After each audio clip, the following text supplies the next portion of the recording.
નમસ્તે, મારું નામ ધુણાસારા સાદિકભાઈ છે. મારી શાળાનું નામ ડૉક્ટર હેડગેવાર ગુજરાતી પ્રાથમિક શાળા સવારોકોટા સયાજીગંજ 34 છે. મારા પ્રોજેક્ટનું નામ વડોદરાની વિરાસત ગરબા છે. હું એના વિશે તમને થોડુંક કહીશ. શું તમને ખબર છે આપણા ગરબા વિશ્વમાં સૌથી વધુ પ્રખ્યાત છે? યુનેસ્કો જેવી મોટી સંસ્થાએ આપણા ગરબાને સાંસ્કૃતિક વારસા તરીકે ઓળખ આપી એ આપણા માટે ખૂબ જ ગર્વની વાત છે.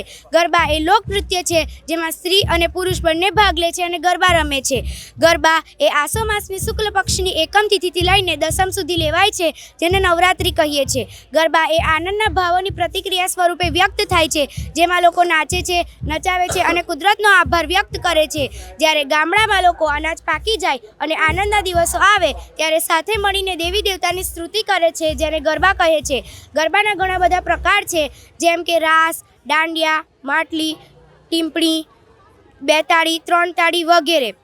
ગરબા એ ફક્ત લોકનૃત્ય નહીં પરંતુ આપણા વડોદરાની એક આગવી ઓળખ બની ગયા છે. વડોદરાના ગરબા એ દુનિયામાં ખૂબ જ પ્રખ્યાત છે. દેશ વિદેશથી લોકો આ ગરબા જોવા અને રમવા માટે આવે છે. ગરબા એ વર્તુળાકાર માર્ગમાં ગવાય છે, જેમાં વચ્ચે ગરબો મૂકવામાં આવે છે, જે શક્તિનું પ્રતીક છે. ગરબો શબ્દ ગર્ભ ઉપરથી આવ્યો છે, જેમાં ગર્ભ જીવનું ઉત્પત્તિ સ્થાન છે.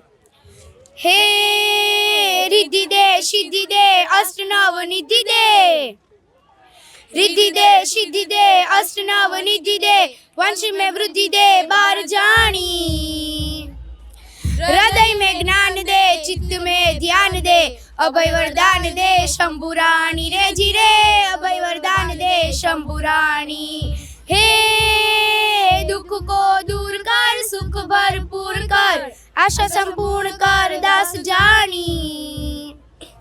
सज्जन सो हित दे कुटुंब सो प्रीत दे, जग में जीत दे माँ भवानी रे जीरे, जग में जीत दे माँ भवानी रे जीरे, जग में जीत दे माँ भवानी.